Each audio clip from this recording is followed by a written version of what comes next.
The ancient brass lamp slipped from Yusuf's hands for the 7th time that week.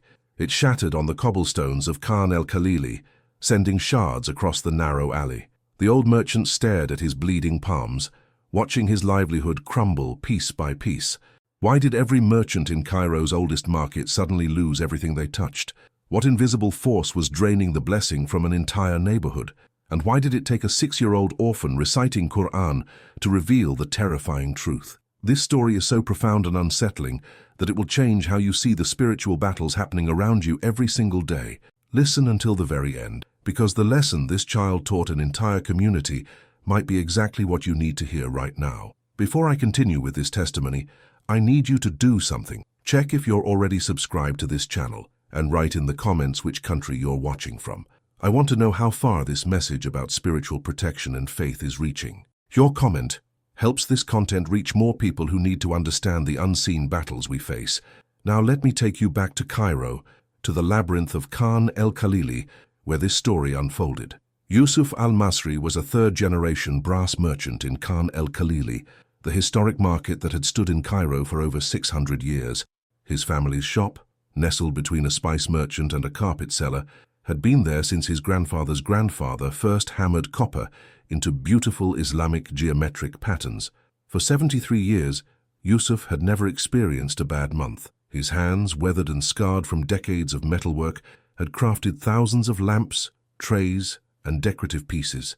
Tourists loved his work. Locals trusted his prices. His shop was always blessed with barakah, divine blessing that seemed to flow through his fingers into every piece he created.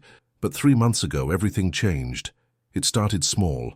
A lamp he'd been working on for weeks cracked during the final polish. Then another.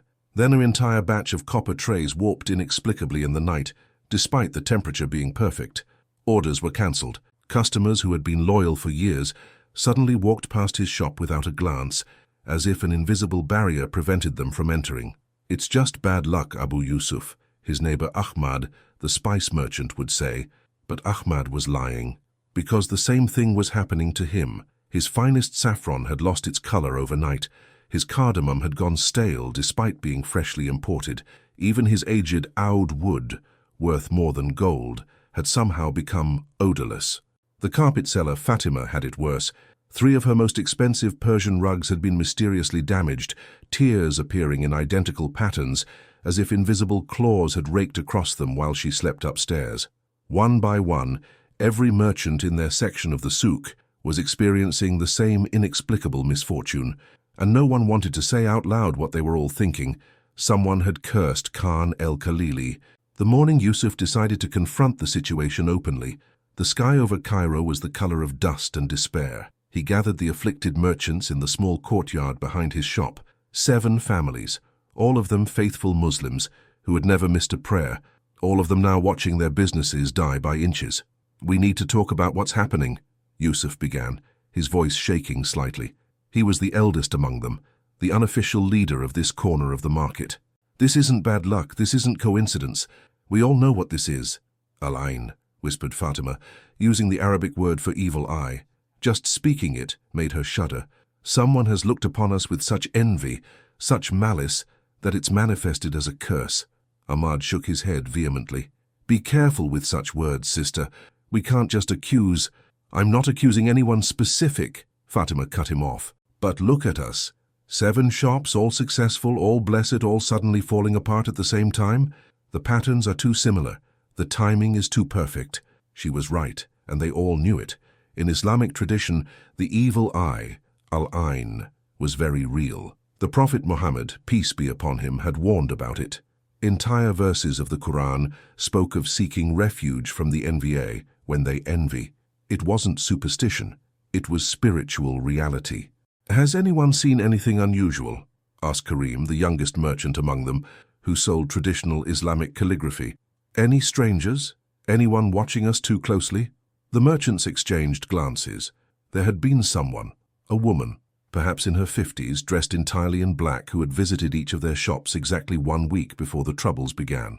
She hadn't bought anything. She had simply looked at their merchandise, looked at their customers, looked at them with eyes that seemed to calculate the value of everything they saw. "I remember her," Yusuf said slowly. She stood in my shop for nearly 20 minutes, just staring at my best pieces. She didn't touch anything, didn't ask prices, just looked and smiled.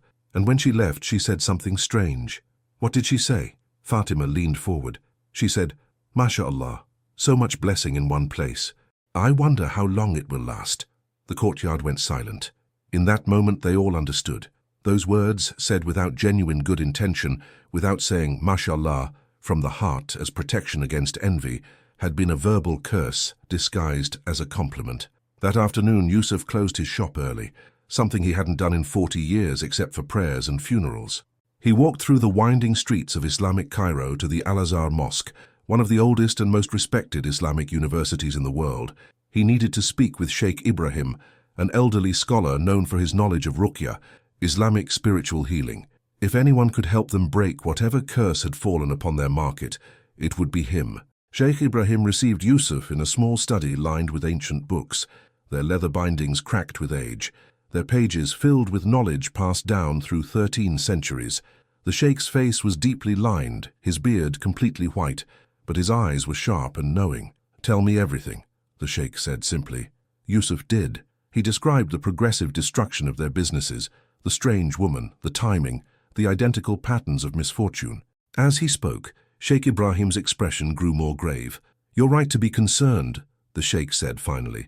"What you're describing has all the hallmarks of al-ayn al-jama'i, collective evil eye. It's rare, but it happens when someone with particularly strong negative energy focuses their envy on an entire area rather than just one person. Can you help us?" Yusuf asked, desperation creeping into his voice. "I can teach you ruqya. I can give you specific verses to recite, protection to place in your shops, but I must be honest with you, Brother Yusuf." The sheikh paused, choosing his words carefully. "The breaking of such a curse requires more than just knowledge.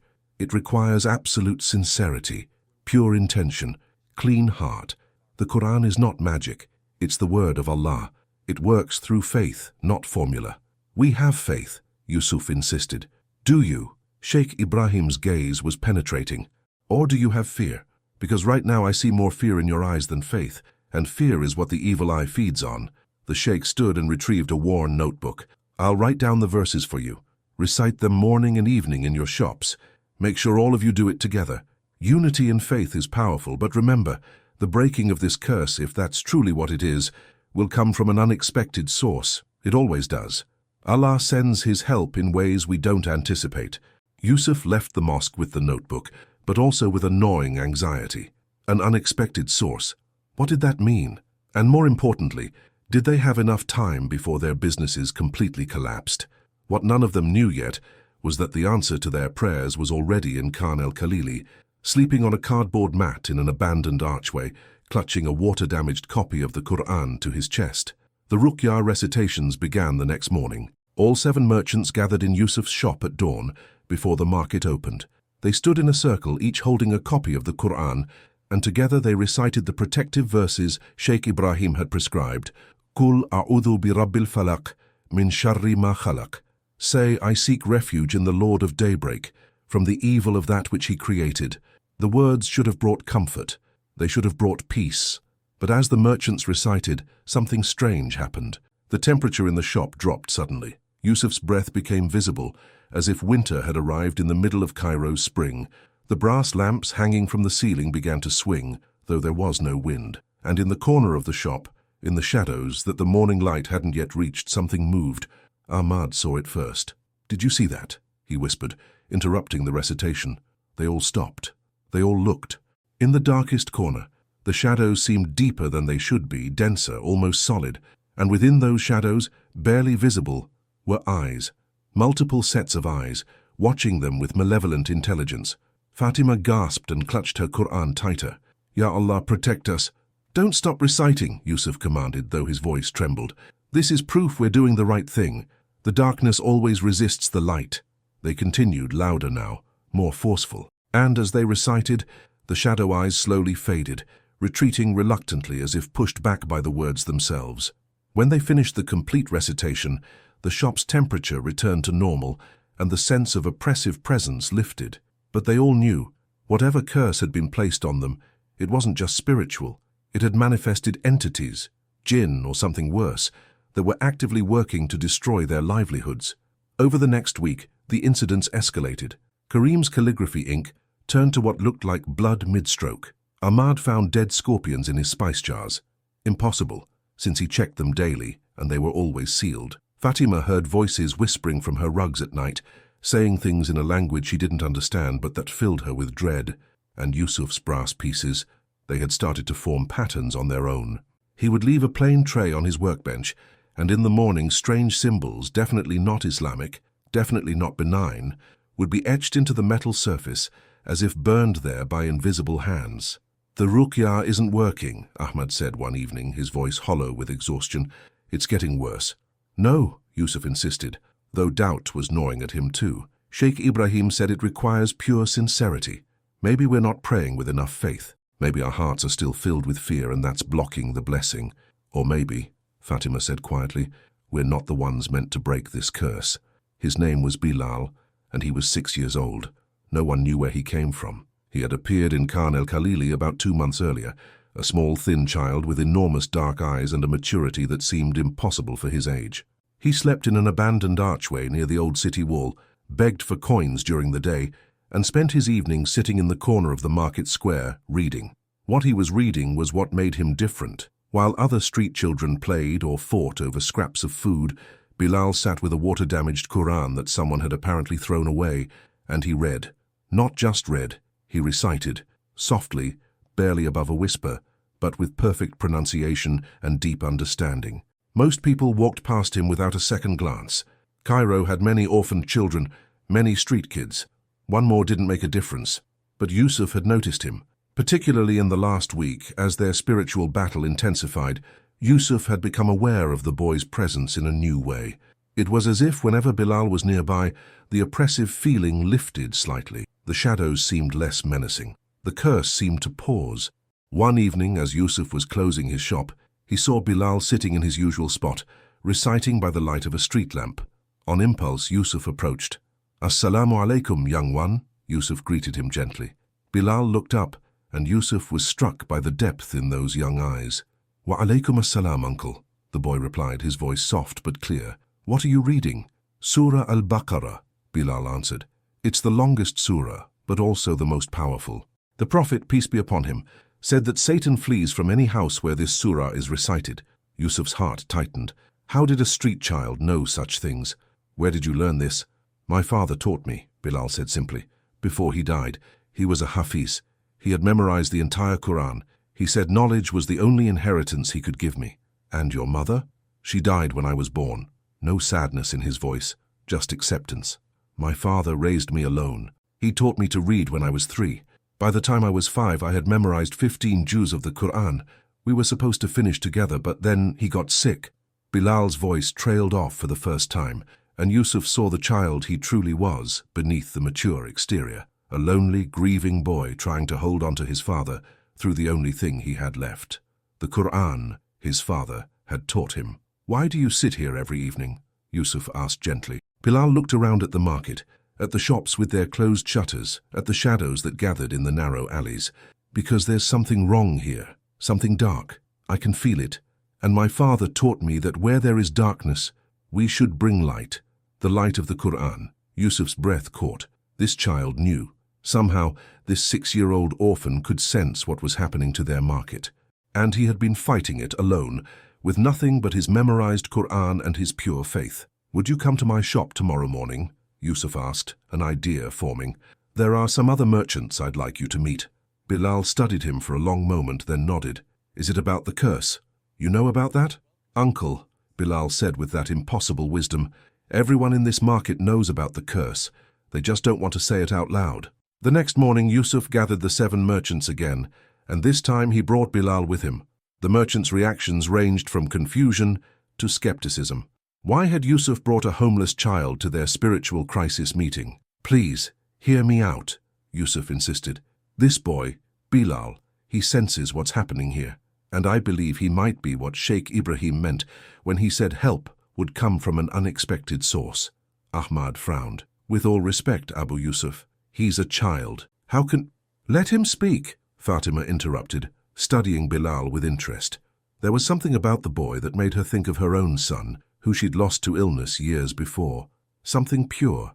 Bilal stood in the center of the circle of adults, small and thin in his worn clothes but unafraid. "The curse on this market didn't start 3 months ago," he said, his child's voice carrying surprising authority. "It started 5 months ago. But you only noticed it 3 months ago when your businesses began failing." The merchants exchanged surprised glances. How could he possibly know that? "The woman you all remember," Bilal continued, "the one who visited each shop and looked at everything with envy. She wasn't the beginning, she was the middle. Someone sent her, someone who hates this market, who has hated it for a very long time." "Who?" Karim demanded. "If you know so much, tell us who cursed us." Bilal shook his head. "Knowing who cursed you won't help you break the curse. That's not how spiritual healing works. The Prophet, peace be upon him, never sought revenge against those who cursed him. He sought Allah's protection and forgiveness for his enemies." "Then what do we do?" Yusuf asked. "The ruqya you've been performing is good," Bilal said, "but it's incomplete. You're reciting the words, but you're doing it with fear in your hearts. Fear feeds the curse. Fear gives it power." He walked to the corner of Yusuf's shop, to the darkest shadow that had haunted them during their recitations. "You see darkness here, but darkness is just the absence of light. You can't fight absence. You can only fill it with presence." Bilal opened his water-damaged Quran and began to recite, not the protective verses Sheikh Ibrahim had prescribed, but Surah Al-Baqarah from the very beginning, his young voice clear and confident. "Alif, Lam, Mim, Dhalika al-Kitabu la rayba fi." As he recited, something miraculous happened. The shadow in the corner didn't retreat. It dissolved, not pushed back, but transformed. The darkness simply ceased to exist in the presence of the words coming from this child's mouth. The merchants stood transfixed. They had been reciting Quran for a week with little effect. This boy had been reciting for 30 seconds, and the oppressive presence that had haunted them was evaporating like morning mist. "How is he doing that?" whispered Ahmad. Fatima understood. "Because his heart is pure. He has nothing to fear, nothing to lose. He doesn't recite hoping it will work. He recites knowing it will work. That's the difference." Bilal continued reciting for 20 minutes, moving through the verses of Surah Al-Baqarah with perfect memorization and deep understanding. And as he recited, each merchant felt something shift within themselves. The fear they'd been carrying began to lift. The anxiety about their failing businesses began to feel less important than the spiritual battle they were witnessing. When Bilal finally finished, he looked up at them with those 2 old eyes in that child's face. "The curse is still there," he said honestly. "But now you know how to fight it, not with fear, not with anger, but with faith that's stronger than any darkness." That evening, as the muezzin's call for Maghrib prayer echoed across Cairo, Bilal agreed to tell the merchants what he knew, or rather, what he had sensed during his nightly vigils in the market. They gathered in Fatima's shop, which had the largest space. She laid out dates and water, and they all sat in a circle on her Persian rugs, the same rugs that had been mysteriously damaged. "The woman who cursed you," Bilal began. "Her name is Samira. She used to own a shop here in this exact location." He gestured to Fatima's store. 20 years ago." Fatima's eyes widened. "I bought this shop 20 years ago. The previous owner had left suddenly, just disappeared. No one knew where she went." "She didn't disappear," Bilal said quietly. "She was forced to leave. Her shop had failed completely. Every business venture she attempted ended in disaster, and she believed, rightly or wrongly, that she had been cursed by someone in this market, by one of you or your predecessors." The merchants shifted uncomfortably. Could that be true? Had someone among their parents' generation cursed this woman? Whether she was actually cursed or just suffered normal business failures doesn't matter now, Bilal continued. What matters is that she believed she was cursed. She believed this market destroyed her life, and she carried that bitter belief for 20 years, feeding it with resentment and envy. "So she came back for revenge," Yusuf said, understanding dawning. "She cursed us the way she believed she had been cursed." Bilal nodded. "But here's what you need to understand. Her curse is powerful, not because she has special powers, but because her pain is genuine. 20 years of bitterness, 20 years of nursing that wound. That kind of negative energy, focused with intention, can absolutely manifest as spiritual harm, especially if there's any weakness in your own spiritual protection." "So how do we break it?" Karim asked. "If her pain is real, if her grudge is justified, her grudge might be understandable. Bilal interrupted, "but that doesn't make it right. The Quran tells us to repel evil with good. If someone was wronged, they should seek justice through proper channels, through forgiveness, through Allah's judgment, not through cursing innocent people." "But we weren't innocent," Fatima burst out. "I mean, I didn't curse her, but maybe someone before me did. Maybe we're paying for someone else's sin." Bilal shook his head. "In Islam, no soul bears the burden of another. Even if someone in this market cursed Samira 20 years ago, that's their sin, not yours. But," he paused, choosing his words carefully, "you can break the cycle. That's what ruqya really is. Not just protection, but transformation. You can choose to end this pattern of harm." "How?" all 7 merchants asked almost simultaneously. "You need to do 3 things," Bilal said, holding up 3 small fingers. "First, you need to continue the ruqya, but not with fear, with compassion. Pray for Samira's healing as you pray for your own protection. Second, you need to cleanse your shops physically and spiritually. Remove anything that might be carrying negative energy. And third," he paused and suddenly looked very much like the 6-year-old child he was, uncertain and a little afraid. "Third, you need to confront her, directly, face to face, and offer her forgiveness for something you didn't do, and ask her forgiveness for something your predecessors might have done." The merchant sat in stunned silence. What Bilal was asking seemed impossible. Confront a woman who had cursed them? Forgive someone who was actively destroying their livelihoods? "That's the test," Bilal said softly. "That's always the test. Can you love your enemy? Can you pray for those who persecute you?" The Prophet, peace be upon him, was cursed, mocked, physically harmed, and he prayed for his enemies' guidance, not their destruction. That's what breaks curses. Not matching hate with hate, but flooding hate with mercy. Finding Samira took 3 days of discreet investigation. Through contacts and old records, they discovered she lived alone in a small apartment in a run-down section of Cairo, barely surviving on a government pension. The question now facing the 7 merchants was, who would go? Who would be brave enough or foolish enough to confront a woman who had demonstrated the ability to manifest genuine spiritual harm? "I'll go," Yusuf said finally. "I'm the eldest. If there's danger, better it happens to someone who's already lived a full life." "No," Fatima countered. "I should go. She cursed my shop specifically, or rather, the shop that used to be hers. There's a symbolic connection there. It should be me." They debated for an hour until Bilal, who had been sitting quietly in the corner, spoke up. "You're all approaching this wrong. This isn't about who's brave enough or who has the strongest connection. This is about who can genuinely offer forgiveness without resentment. Who among you can stand in front of someone who has harmed you and truly, honestly wish them peace?" The merchants looked at each other, then looked away. Could any of them do that? Really? "I'll go with whoever decides to go," Bilal offered. "Sometimes a child's presence changes things. People show their true nature in front of children." In the end, it was decided that Yusuf and Fatima would go together, with Bilal accompanying them. The next morning, after Fajr prayer, the 3 of them made their way to Samira's apartment. The building was shabby, paint peeling, stairs cracked. They climbed to the 3rd floor and Yusuf knocked on the worn wooden door marked with faded numbers. The woman who opened it was both exactly what they expected and nothing like they'd imagined. She was in her 60s, her face lined with bitterness and pain, her eyes sharp and defensive. But she was also clearly unwell, thin to the point of frailty, moving with the careful steps of someone in chronic pain. "What do you want?" she demanded, recognizing Yusuf and Fatima instantly. "Come to curse me back. Come to accuse me." "No," Yusuf said gently. "We came to understand." Samira laughed, a harsh sound. "Understand? There's nothing to understand. You all prospered while I suffered. You all succeeded while I lost everything. That's all there is to understand. May we come in?" Fatima asked. "Please, just for a few minutes." Samira's gaze dropped to Bilal, and something in her expression shifted. "Who's the boy?" "A friend," Bilal answered for himself. "Someone who understands what it's like to lose everything." Maybe it was the honesty in his child's voice, or maybe it was simple loneliness. But Samira stepped aside and let them enter.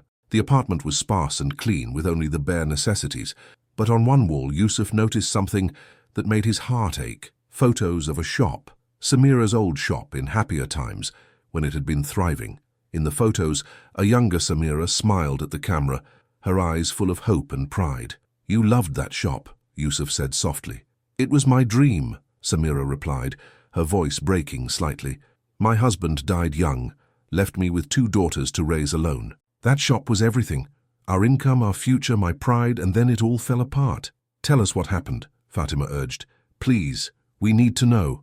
What Samira told them over the next hour was a story of misfortune that might or might not have been curse, but was definitely tragedy. A series of bad luck incidents, financial mistakes, and yes, some sabotage from a competitor, one of the merchant's fathers. They learned with shame. It hadn't been a curse exactly, but it had been intentional harm. And no one helped, Samira said bitterly. I went to every merchant in that section of the market, begging for small loans, for cooperation, for just some basic solidarity, and everyone looked away. Everyone protected their own interests. The merchants sat in silence, absorbing this. Their predecessors hadn't cursed Samira, but they had committed a different sin, indifference to suffering. I'm sorry, Fatima said finally, tears streaming down her face. I'm sorry for what was done to you. I'm sorry no one helped. I'm sorry you suffered alone. Samira stared at her, shocked. Why are you apologizing? You didn't do anything. Because someone needs to, Fatima replied. Because this cycle of harm has to end somewhere, and I choose to end it with me, with us. Samira had begun to cry, deep, shaking sobs that seemed to come from 20 years of suppressed pain. Bilal, without hesitation, went to her and took her hand in his small one. Auntie, he said softly, I know what it's like to lose everything. My father died 6 months ago. I have no home, no family, no security. I sleep on cardboard and beg for food. But you know what my father taught me before he died? Samira looked at this child who had somehow found his way to her, who was offering comfort instead of judgment. He taught me that our real wealth isn't what we own but what we carry in our hearts. He said, Bilal, people will take everything from you in this life, your money, your status, your health, but no one can take your faith unless you give it away. No one can take your peace unless you trade it for bitterness. Tears continued to flow down Samira's face. But it hurts, she whispered. It hurts so much to have lost everything. I know, Bilal said. It does hurt. But hurting others doesn't make your pain less. It just creates more pain in the world. And now you're in pain and carrying the weight of a curse. That's double suffering, Auntie. Yusuf spoke then, his voice gentle but firm. Samira, what happened to you 20 years ago was wrong. The person who sabotaged you sinned. The people who ignored your suffering sinned. But they're gone now, died or moved away. The people in that market now, we're not your enemies. We're just trying to feed our families same as you were. We want to help you, Fatima added. Not because we're afraid of your curse, though yes, it's been terrible, but because helping each other is what we should have done 20 years ago. Let us correct that mistake. Samira looked between them, disbelief and hope warring in her expression. Why would you help me after what I did to you? Because, Bilal answered, breaking a curse isn't about protecting yourself from harm. It's about healing the wound that created the curse in the first place. You cursed the market because you were in pain, so let's heal the pain. This was the moment of decision.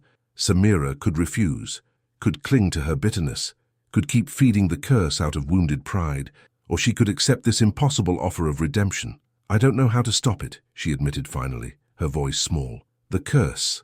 I set it in motion with the help of someone I shouldn't have consulted. It's taken on a life of its own. Even if I wanted to end it, I don't know the words. We know the words, Bilal said with certainty, but we need you to want it ended. We need your permission, your participation. Will you help us break what you helped create? Samira looked at the photos on her wall, her lost dream, her wasted 20 years. Then she looked at these people who had every reason to hate her, but had chosen compassion instead. Yes, she whispered. Allah forgive me, yes. I want to end this. Bilal smiled, and it transformed his serious little face into something luminous. Then let's begin. What happened next was unlike any ruqya the merchants had ever witnessed. Bilal had them all sit in a circle, the 7 merchants, Samira and himself. He had each person hold hands, creating an unbroken connection. First, Bilal instructed, Samira needs to revoke the curse. You need to say out loud that you release all negative energy you directed toward Khan el-Khalili and its merchants. You need to ask Allah's forgiveness for the harm you caused. Samira did, her voice shaking. Ya Allah, I ask your forgiveness. I revoke any curse, any negative energy, any harm I directed toward these people. I was wrong. I was in pain, but I was wrong. Please forgive me and help me release this bitterness. Now, Bilal continued, everyone else needs to forgive her, out loud. And you need to mean it. One by one, each merchant spoke words of forgiveness. Some voices were strong, others uncertain, but all were sincere. Even Yusuf, who had lost the most, said clearly, "I forgive you, Samira. May Allah grant you peace." Then Bilal began to recite, not the protective verses, not the aggressive spiritual warfare passages, but something different. He recited from Surah Ar-Rahman, the most merciful, Ar-Rahman. Allama al-Qur'an, khalaqa al-insan, allamahu al-bayan. As he recited, something extraordinary happened. The air in the small apartment began to feel lighter, cleaner.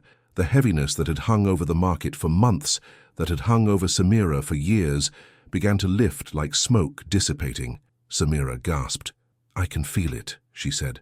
"I can feel it leaving. It's like something heavy being removed from my chest." The merchants felt it too. The oppressive presence that had haunted their shops, the shadow eyes that had watched them, the malevolent force that had been destroying their businesses, it was dissolving, not into defeat, but into resolution. Bilal recited for 30 minutes, moving through the beautiful verses of Ar-Rahman that emphasized Allah's mercy, His continuous gifts to humanity, His forgiveness for those who repent. And with each verse, the spiritual atmosphere continued to transform. When he finally finished, there was silence. But it was a peaceful silence, not the tense quiet of suppressed fear. It was the silence of a storm that had finally passed. The change in Khan EL-KHALILI was immediately noticeable. Within 24 hours, Yusuf found that his brass pieces stopped warping, stopped cracking. His hands regained their old skill. Ahmad's spices recovered their fragrance, impossibly, inexplicably. The saffron that had gone pale turned deep red again overnight. Fatima's damaged rugs showed no new tears, and the old ones seemed less noticeable, as if they were healing naturally. But the most significant changes weren't in the businesses, they were in the people. The 7 merchants established a rotating fund, pooling a percentage of their profits to help Samira. They didn't just give her money, they helped her start a small business again, not in Khan EL-KHALILI, too many painful memories, but in another market. They used their connections, their experience, their networks to give her what they should have given her 20 years ago, support. Samira thrived, not dramatically, not instantly, but steadily. Her new shop selling traditional textiles began to succeed. More importantly, the bitterness that had consumed her for 2 decades began to fade. She started smiling again. She reconnected with her estranged daughters. She began to heal. "I don't understand," she told Yusuf one day, months after the curse had been broken. "I spent 20 years hurting, then I hurt others, and yet you all helped me. Why?" "Because Bilal taught us something important," Yusuf replied. "He taught us that the real curse wasn't what you did to our shops. The real curse was the cycle of harm itself. Harm breeding harm, pain breeding pain. Someone had to break that cycle. And if breaking it meant helping the person who hurt us, then that's what we had to do." As for Bilal, the merchants insisted he no longer sleep on the streets. They arranged for him to live with Fatima, who had space in her home and had been lonely since her son's death. She enrolled him in school. She helped him continue his Quranic memorization with a proper teacher. Bilal thrived too. He completed his hifz, full memorization of the Quran, by the age of 8, becoming one of the youngest hufaz in Cairo.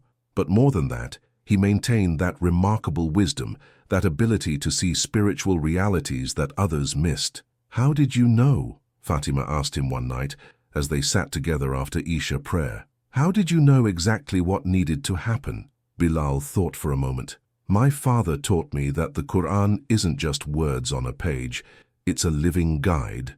When you approach it with a pure heart and a real need, it teaches you what you need to know. I didn't have special knowledge. I just listened to what the verses were teaching me about mercy, forgiveness, and breaking cycles of harm." "You saved us," Fatima said softly. "No," Bilal corrected gently. "I just reminded you of what you already knew. Every Muslim knows that forgiveness is greater than revenge, that mercy is stronger than justice, that love breaks curses. You knew all of that. You just needed someone to help you remember and act on it." Word of what had happened spread through Cairo, then beyond. Other market communities facing similar spiritual troubles reached out for advice. Bilal and the merchants shared their experience, always emphasizing the same lesson. Spiritual protection isn't about magical formulas, it's about the state of your heart. Sheikh Ibrahim, when he heard the full story, smiled with satisfaction. "This is exactly what I meant about help coming from an unexpected source," he told Yusuf. "A 6-year-old orphan with nothing but faith and a water-damaged Quran, Allah sends His help in the forms we least expect to humble us and teach us that power lies not in our resources, but in our sincerity." 2 years have passed since the curse on Khan el-Khalili was broken. Today, if you visit that ancient market in Cairo, you'll find it thriving. The 7 shops that were once failing are now more successful than ever, not because of supernatural blessing, but because of genuine solidarity and cooperation. Samira's textile shop in the other market has become successful enough that she's hired employees, including other women who had faced business failures and needed second chances. She's become known for her compassion towards struggling entrepreneurs. Bilal is now 8 years old, a Hafiz of the Quran, and the unofficial spiritual advisor for a community of merchants who learned that wisdom can come from the most unexpected sources. He still sits in Khan el-Khalili in the evenings, but now he's reading to a small group of children who gather around him, teaching them what his father taught him, that faith is stronger than any curse, that mercy breaks cycles of harm, and that purity of heart is the greatest protection. The lesson of this story is profound and desperately needed in our world today. We live in a time when curses seem everywhere, cycles of harm that perpetuate across generations, communities, nations. Someone hurts us, so we hurt them back, and they hurt us again, and the cycle continues endlessly. The evil eye is real, not as a superstition, but as a spiritual reality that Islam acknowledges. Envy, malicious intent, and accumulated bitterness can manifest as genuine harm. But the antidote isn't fear, isn't counter-curses, isn't spiritual warfare in the aggressive sense. The antidote is what Bilal taught those merchants: pure faith, genuine forgiveness, and the courage to break cycles of harm even when you're the victim.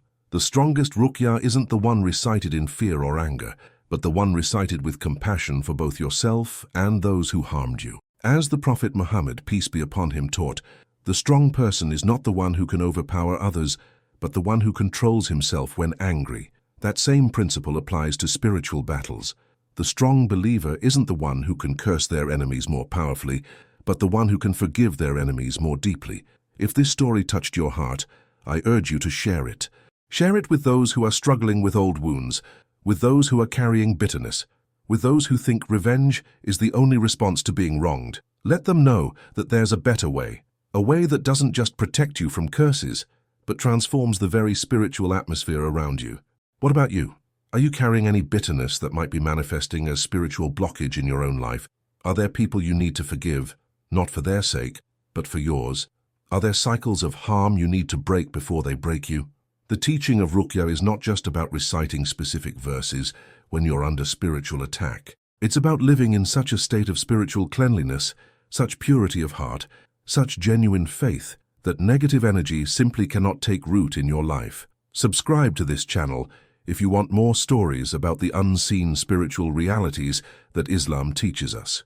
Leave a comment telling me what country you're watching from, and share your own experiences with spiritual protection, forgiveness, or breaking cycles of harm. Remember what Bilal taught us: darkness is just the absence of light. You don't fight absence, you fill it with presence. Fill your life with the light of faith, with the light of compassion, with the light of the Quran, and watch how the darkness has no choice but to dissolve. Until the next story, may Allah protect you from the evil eye, from spiritual harm, and most importantly, from becoming the kind of person whose pain leads them to curse others. Because that would be the greatest curse of all. Assalamu alaikum wa rahmatullahi wa barakatuh. May peace, mercy, and blessings be upon you all.